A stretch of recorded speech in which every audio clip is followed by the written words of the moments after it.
Welcome to Geetha's Telugu stories. అదొక దట్టమైన అడవి. ఆ అడవిలో ఒక సింహం ఆహారం కోసం పొద్దుటి నుంచి ఎదురు చూస్తూ ఉంది. దానికి ఆ రోజు వేటాడటానికి ఒక్క జంతువు కూడా కనిపించలేదు. తనకేమో బాగా ఆకలేస్తోంది. ఏంటో నేను ఈ అడవికి రాజుననే కాని ఎవరూ నాకు గౌరవం ఇవ్వట్లేదు.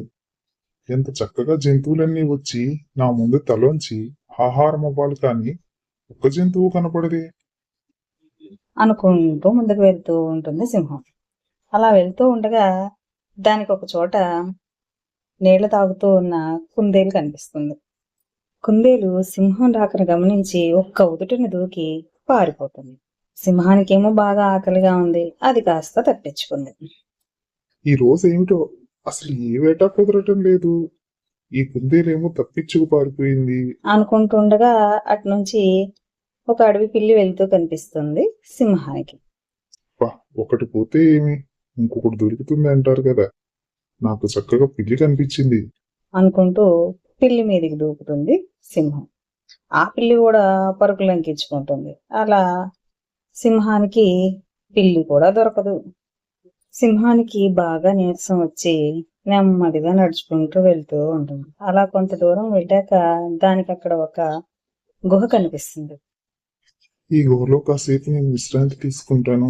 ఒకవేళ ఏదైనా జంతువు ఉంటే దాన్నైనా తినొచ్చు అనుకుంటూ లోపలికి వెళ్తుంది సింహం. సింహం గుహ మొత్తం కలిగి తిరుగుతుంది. అయినా సరే దానికి ఎక్కడ ఏ జంతువు కనిపించదు. చీకటి పడి వేలవుతుంది కదా.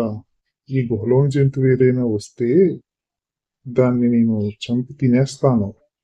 అప్పటిదాకా ఇక్కడ విశ్రాంతి తీసుకుందాం అనుకుని సింహం లోపలే ఉంటుంది. సాయంత్రం అయ్యే సమయానికి నక్క ఇంటికి తిరిగి వస్తూ ఉంటుంది. ఆ గుహ నక్క నివసించే గుహ. గుహ దగ్గరికి నక్క వచ్చే సమయానికి అక్కడ బయట ఏవో జంతువు లోపలికి వెళ్ళినట్టుగా కాలి ముద్రలు కనిపిస్తాయి నక్కకి. నక్క కాసేపు ఆలోచించుకుని లోపల ఏదో జంతువు ఉన్నట్టుగా ఉంది. లోపలికి వెళ్ళిన ముద్రలే గాని బయటకు వచ్చిన కాలి ముద్రలు లేవు. నేను లోపలికి వెళ్తే అది అదను చూసుకుని నన్ను చంపి తినేయచ్చు. అసలు లోపల ఏ జంతువు ఉందో తెలుసుకోవాలి ముందు అనుకుంటుంది బయట ఉన్న నక్క. కాసేపటికి నక్కకు ఒక ఉపాయం తడుతుంది. అది వెంటనే గుహ, ఓ గుహ, ఏమిటి నాతో మాట్లాడట్లేదు? నేను వచ్చేటప్పటికి నాతో మాట్లాడతావు కదా. ఈ రోజు ఏంటి మౌనంగా ఉన్నావు? పొద్దుట కూడా నాతో మాట్లాడావు కదా అని అంటుంది నక్క. లోపల ఉన్న సింహం ఓ వచ్చింది నక్క. నాకైతే ఈరోజు ఆహారం బాగా దొరుకుతుందన్నమాట.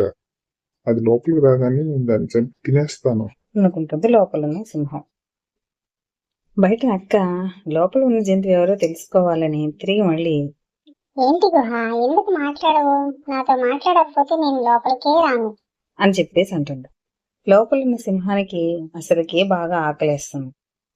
ఇంకా నక్క కూడా లోపలికి రాననేటప్పటికీ తనకి ఇక ఏమీ ఆలోచన లేకుండా వెనక ముందు చూసుకోకుండా నేను బానే ఉన్నాను నక్క, నువ్వు లోపలికి రా, నేను నీతో మాట్లాడుతున్నానుగా అంటుంది సింహం.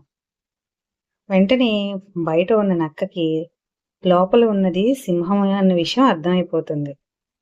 వామ్మో, లోపల సింహం ఉందా? ఇంకా నేను లోపలికి వెళ్తే నన్ను చంపి తినేసేదే.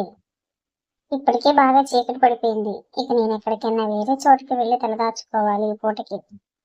రేపొద్దున వచ్చి చూస్తాను. సింహం వెళ్ళిపోతే అప్పుడు నా ఇంట్లోకి నేను వస్తాను అనుకుంటూ వెళ్ళిపోతుంది నక్క.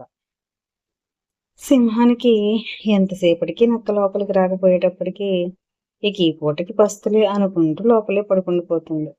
మీకు కనుక ఈ కథ నచ్చినట్టయితే తప్పకుండా లైక్ చేయండి, షేర్ చేయండి, కామెంట్ చేయండి. కొత్తగా ఛానల్ని చూస్తూ ఇంకా సబ్స్క్రైబ్ చేసుకుని వారు ఎవరైనా ఉంటే ఛానల్ని సబ్స్క్రైబ్ చేసుకుని సపోర్ట్ చేయండి. అలాగే ఆర్ట్స్ అండ్ క్రాఫ్ట్ ఛానల్ అండి గీతా స్మార్ట్ వరల్డ్, అది నా ఫస్ట్ ఛానల్. ఆ ఛానల్ కూడా ఒకసారి చూసి మీకు కనుక వీడియోస్ నచ్చినట్టయితే తప్పకుండా లైక్ చేయండి, షేర్ చేయండి. అలాగే ఆ ఛానల్ని సబ్స్క్రైబ్ చేసుకొని సపోర్ట్ చేయండి. Thanks for watching.